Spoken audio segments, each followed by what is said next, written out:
Hi guys! Welcome sa Sipnayan. In this video ay tutuloy natin yung series natin on composition of functions. No? So practice tayo no? Kasi na-discuss na natin yung concept sa previous two videos. So on your screen we have f of x equals x cubed and g of x equals 4x to the fourth minus 2x squared plus x. So what is f of g of 1? So from the previous video, ang f of g of 1 is defined as f of g of 1. Previous video, x lang naman to, di ba? Pinalitan lang natin ng 1. So meaning, we have to find the value of g of 1 para maging input siya dun sa f. So what is the value of g of 1? G of 1. Pag g of 1 ka dito, ibig sabihin lahat ng x dito sa expression natin, papalitan natin ng 1, di ba? So magiging 4 times 1 to the fourth, no? Ito yun. Minus 2 times 1 squared, ito yun, plus 1. So this is equal to 1 to the fourth is 1 times 4. 4 minus 1 squared is 1 times 2, 2, and then plus 1. Okay, so this is 4 minus 2 is 2, and plus 1, 3. So ang g of 1 natin ay equal to 3. Meaning, ang f of g of 1 can be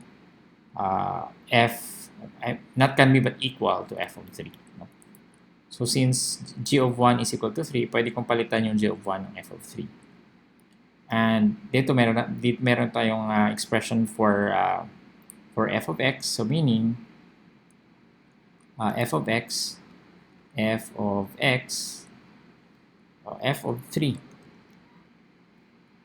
F of 3, yung 3 natin, is equal to 3 cubed, which is equal to 27. So, yan yung ating f of 3.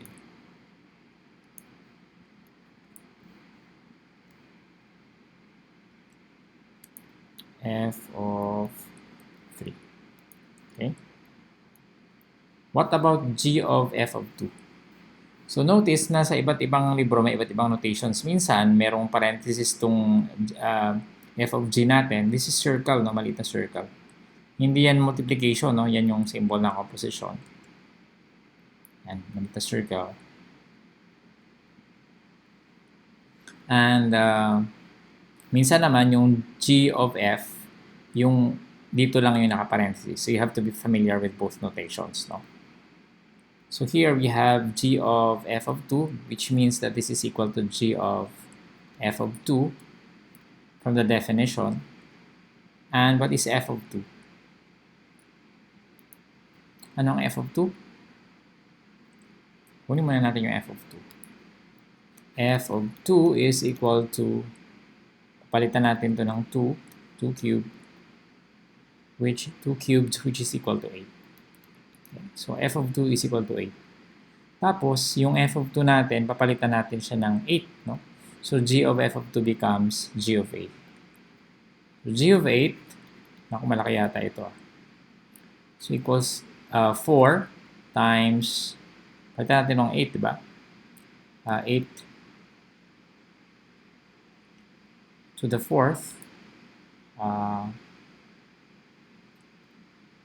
plus,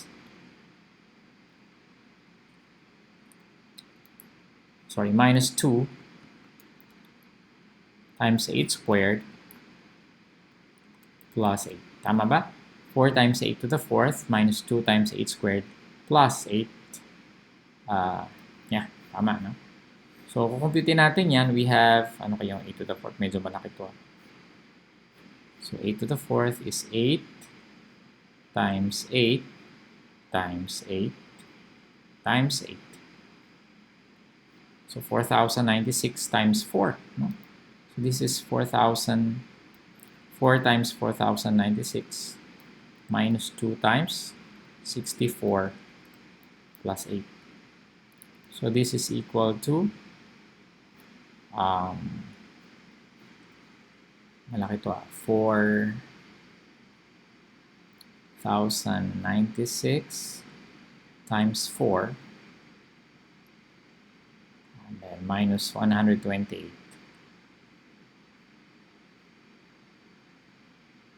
And then plus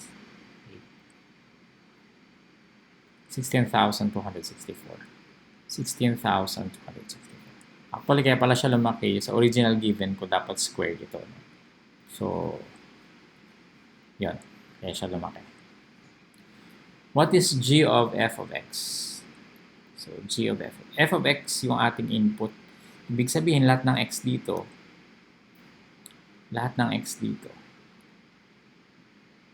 magiging input natin yung f of x, di ba?